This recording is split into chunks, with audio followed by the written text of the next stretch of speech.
Welcome back to the Zest. Here in the studio, we have Barney, who is a certified health coach, crystal healer, and author of Habits That Heal, A Spiritual Journey to Physical Wellness.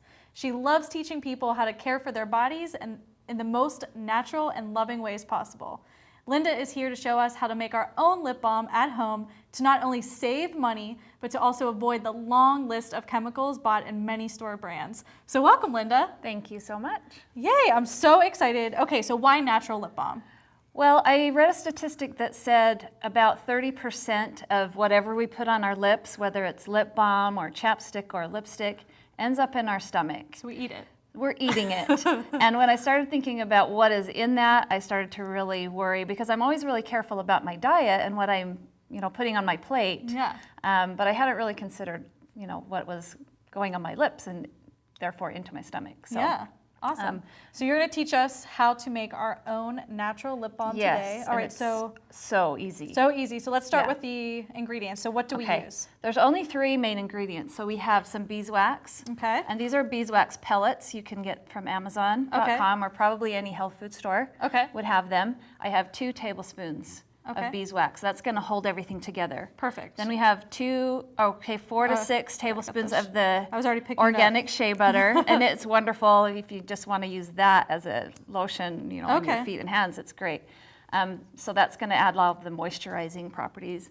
And then the coconut oil is also going to add that moisture and that kind of slippery, shiny look that we want from our lip balm. Almost like a gloss? Yeah, kind of? It gives it a little bit of glossy and also a really nice flavor. There's a little bit of sweetness to it. So awesome. 2 tablespoons of that.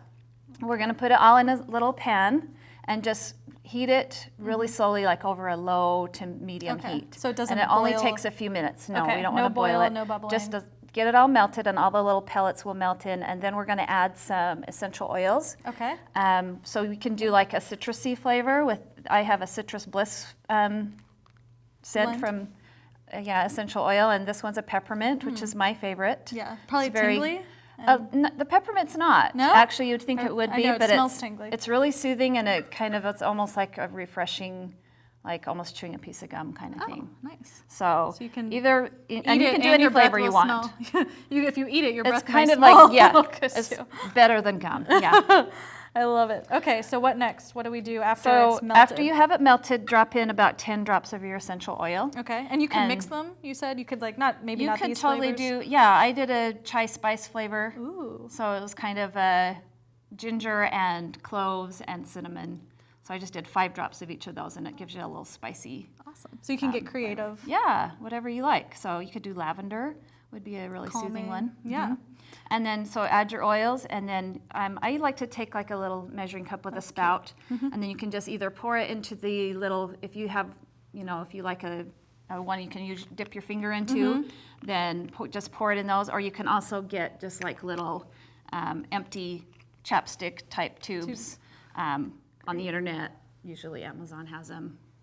And then you have just let it set up for a few hours and you're good to go. Awesome. I'm going to try some. Ooh, it's nice. Ooh, is this a chai spice? That's the chai spice. Yeah, the chai spice is good. It's a really good one. So how long do these last? Typically, you can. I think they last for, I've had some that I've had for like 6-8 months, and they're still great. They're so good. Yeah, it's all organic, so they're not going to like go bad or and anything. Just keep them in a cool place so they're not. So they don't melt. Yeah, you don't want to leave them in a hot car or anything. And simple ingredients. And how much does something like this cost? Because I know I go to the store and chapsticks are anywhere from maybe a few dollars, and some of the organic ones are like $5, $6. I've seen $8 chapsticks. Yeah. So how much are we looking at?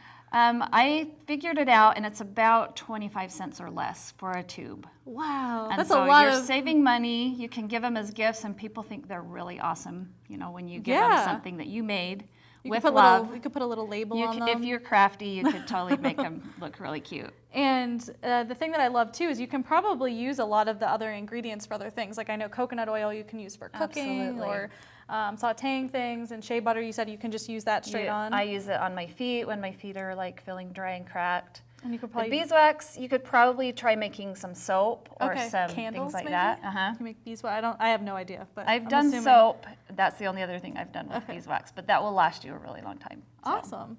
Cool. Well, thank you so much. This is great. These are awesome chapsticks. They smell delicious.